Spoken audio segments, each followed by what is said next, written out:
pulled two. It was one in the West End. There was one on Martin Luther King, and they pulled out of that. And when they did that, I remember an old lady telling me that she would have to now drive all the way up to 10th Street just to get to, or ride the bus actually. And I thought how unfair that was. So even though Green was just a banking platform, it helped understand not only Black banks, but banks were period to the banking community.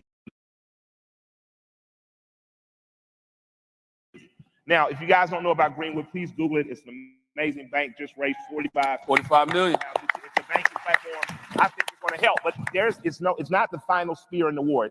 What really taught me a valuable lesson in that was when John called me one day and said, look, I know you were Chase Bank as your large bank. I know you deal with Citizens Trust in terms of you've been with them since a kid, but you need a relationship with regional banks, with people who see you, with people who see you moving. And he had me do a call.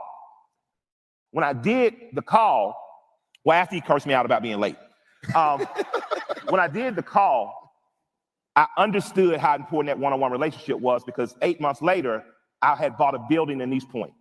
And I remember buying that building, and I remember my bank saying, hey, you got to give us $1 million of your money. We're going to get bonds with it, and then we're going to lend you your money back at a great interest rate. But I say, it's my fucking money. Sorry, Red. Sorry, Bishop. I'm like, you're lending me my money. Yeah. I remember, but I said, it's a first step. It was easy enough. But when I doubled back around to buy the next 2 buildings to buy the third of the block, I was like, I'm going to take what Tony said. I'm going to take what John Hope Bryant said, and I'm going to leverage this relationship. I called the smaller bank, had a conversation with them.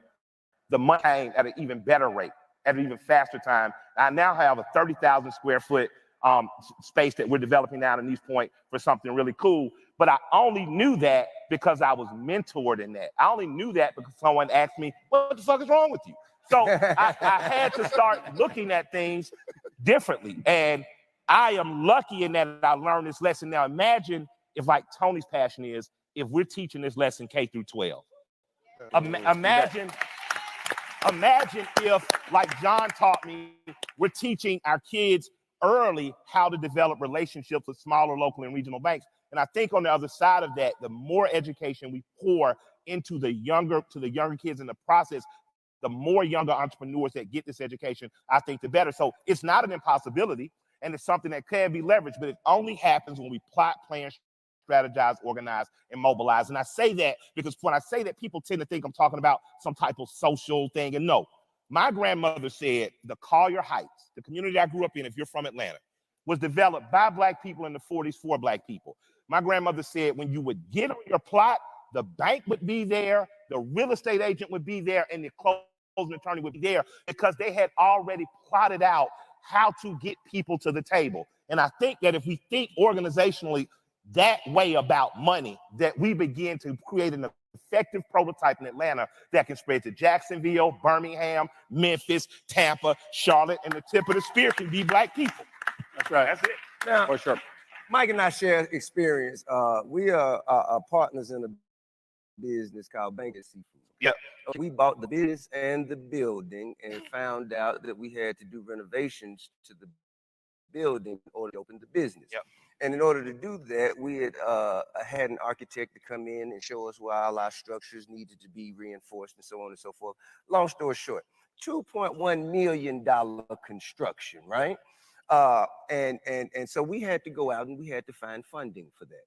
And when we went out to find funding, do you know that all of the banks that we bank at, I have millions of dollars in Chase right now. You know what I'm saying? I go to Chase, they slam the door in my face like I'm nobody. You know Mike has millions of dollars in his bank. They slammed the door in our face. Do you know how we got our loan? Oh. By leveraging my fully owned studio, leveraging his fully owned real estate, his buildings, as collateral. And then we got someone to say, okay, well, if you leverage a building that you own free and clear, we will give you the building. And that is why it costs more Black people, Black entrepreneurs, more money. Yeah. That process is why. Yeah. I called John. I say, John, we need help.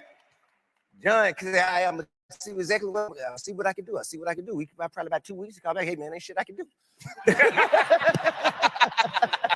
Because it's the system. It isn't the people, it is the system, even if the people wanted to help us. The system will not allow them to Tony, do so. I want Tony to speak to that. Yeah. Go ahead, Tony. I just want to say what Mike said earlier and what T.I. just reaffirmed, the answer you just gave, which is you're supposed to go where the money is. And sometimes that money's not available. I get it. So for instance, a Greenwood, which is a great online bank catering to the African-American community, great. I happen to be an investor, by the way. All right. I also believe we took a group of black banks that refinanced our practice facility. All right. Largest financing that they've done in the last 24 months for whatever it's worth, good business. But also if JP Morgan or Truist or Wells is being incented by the government to lend to minority communities to help young entrepreneurs, that's good too. And the goal is to use your voice, frankly, for me to use mine, to make sure financial institutions are helping make the playing field even. And that doesn't just happen. It happens with a push. That's right. And you guys could give the push. Frankly, all of us could, everyone in this room could give the push because it's good business. It's actually good business. Let me say that I see our time is sort of running out, but if we do one thing out of this conference, and that is see everything we've been talking about as an opportunity rather than a problem. Yes, sir. That's right. Yes, sir. And if it was easy to do, everybody would have done it. Yes, sir. And you all were smart enough to come here, and you learned a lot here. I've been listening in the back. This has been a very good conference. But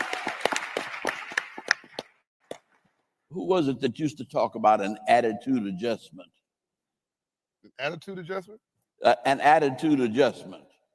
That was a rap song, a rock blues song, somewhere back in my day. I'm older than y'all, so I remember way back. You seasoned, Mr. Young. You're not old, you seasoned. Okay, but we need to adjust our attitude toward our situation. That's right.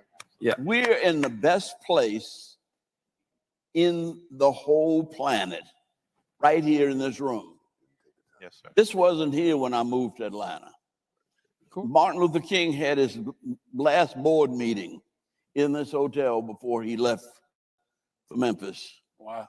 And we're here now. It's almost 60 years later. Things have changed. They've changed everywhere. But I see everybody that used to be out in my neighborhood. I forgot even the name of the mall. Greenbrier. Greenbrier Mall. is now out. I mean, I went to Lenox Square, hadn't been in a long time, and I thought it was a new black mall. And they were coming out with big bags of stuff. You know, I mean, there's money here, and you have access to it. And what this conference was about was that we adjust our attitudes so that instead of complaining about where we are, we decide we're going to get together. Or if we not get together, we're going to do it on our own. We're going to find some way to do one thing. Mm-hmm. We're not going to curse the darkness. We're going to light a little candle. That's right. That's Yeah. right. John? Well, look, I mean, I've said a couple of things that maybe not be obvious. I mentioned everybody up here owns a home. 41% of black folks own a home. First thing you need to do, again, what Ambassador said, put your shovel down right where you are. Dr. Dorothy Height once told me, God rest her soul, John, I love you because you're a dreamer with a shovel in your hands. Let's stop looking at these big, amazing, fantastic visions of what, sometimes it starts with just get your money right in your house.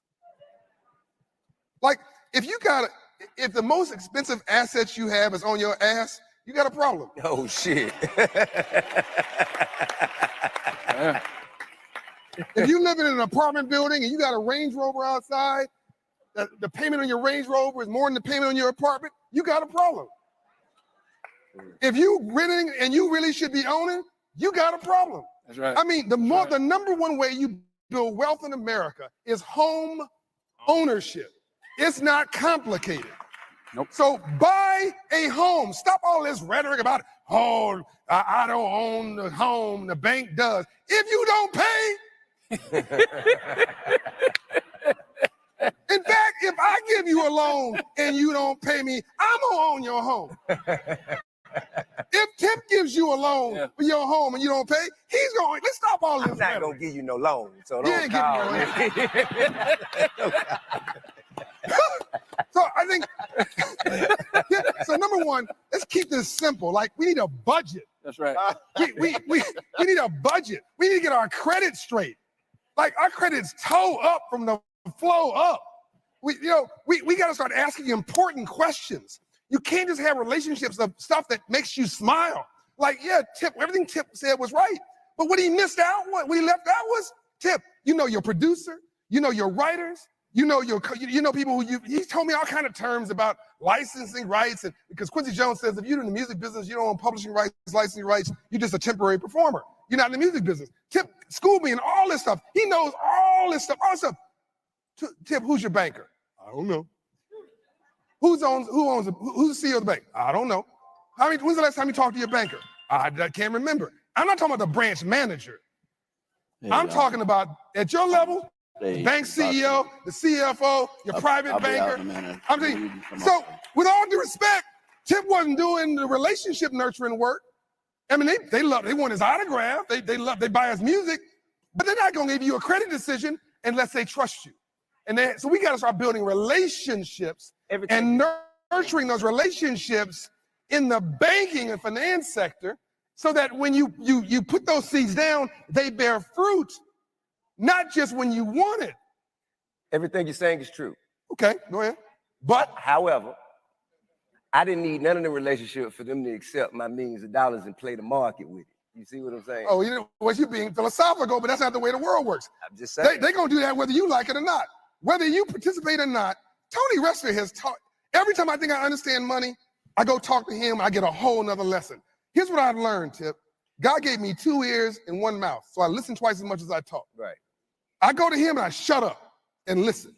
I go to him on civil rights, I shut up and I listen. I come to you on creativity and all this stuff, on community, Charlemagne, I shut up and I listen. When I tell you something about money, Shut up and listen.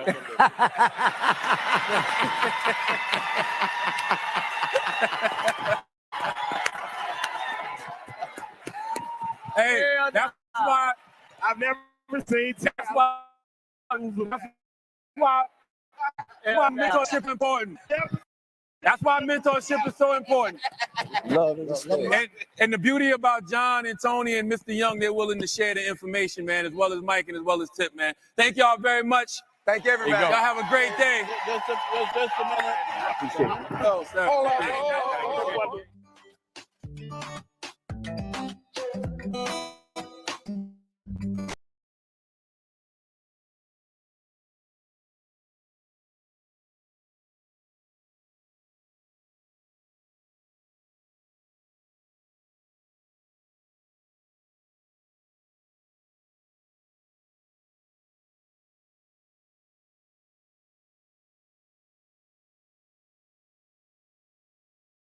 This more than we deserve.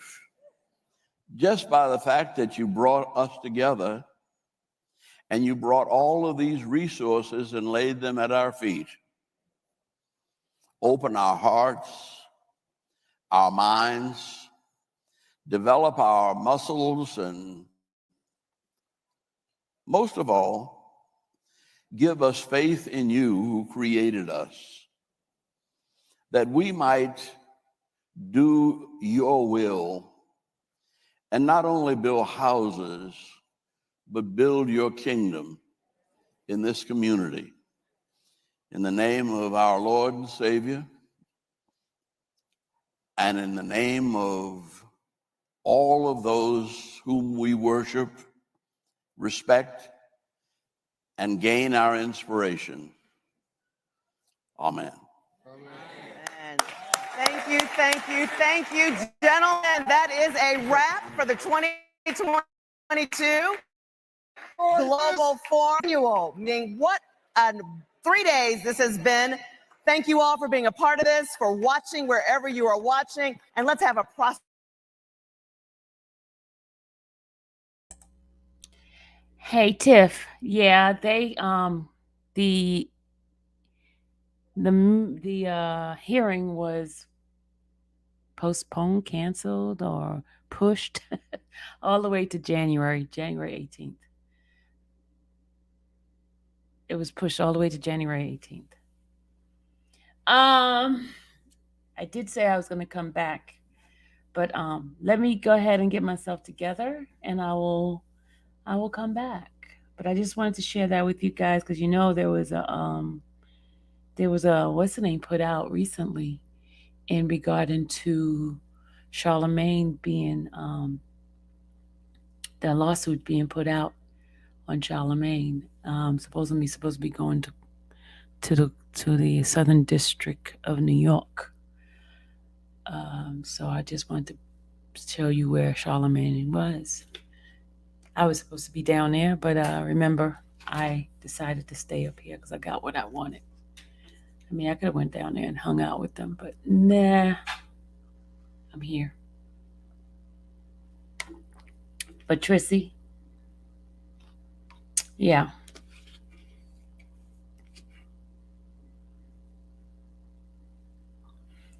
They're going to push it all the way out. I need a prayer so I don't cuss like you yet. Oh, Tiffany, where were you this morning? I know you was over there with Dennis. I know. You kicked me to the curb for Mr. Dennis. And it wasn't like he was doing anything because court hadn't even started yet. So you stood me up for Dennis. I know, Tiffany. I know.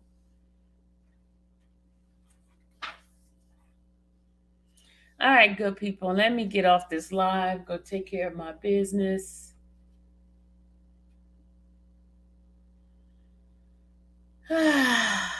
Musa, I didn't get a notification. Went back to listen. Okay, you went back to listen. That's all that matters.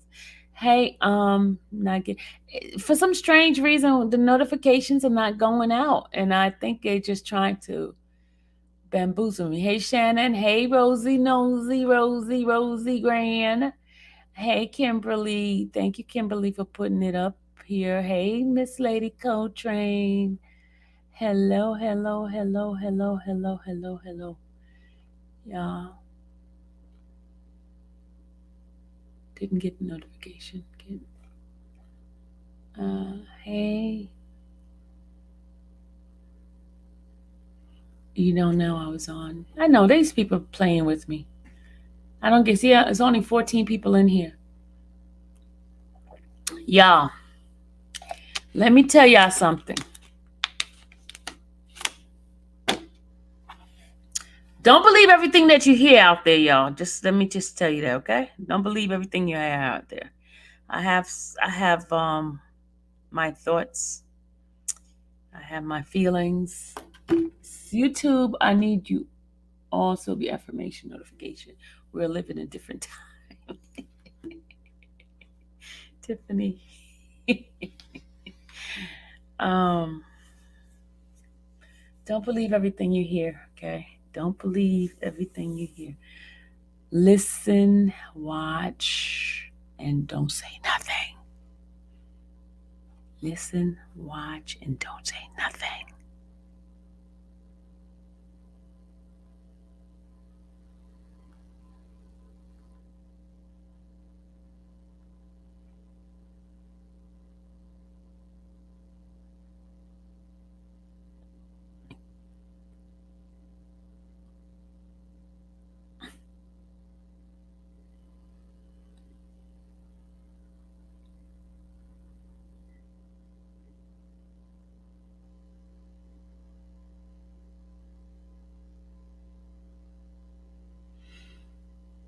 Look what I say, what I mean.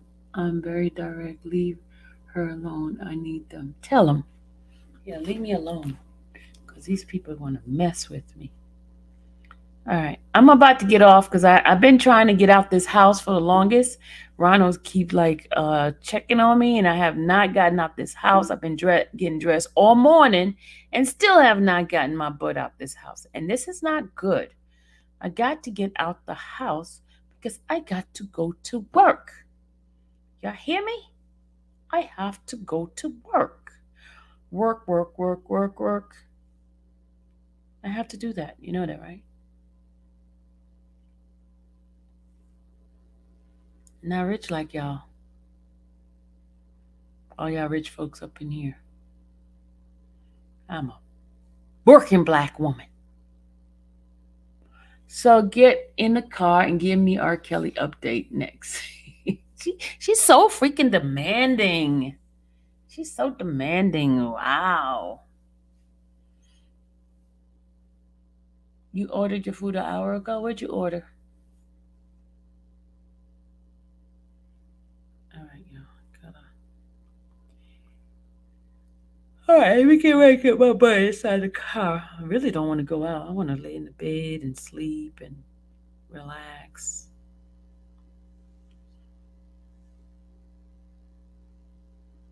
Yeah, it's a lot going on. A lot. A lot is going on the last couple of days. It just got your head just spinning and spinning and spinning. A lot going on.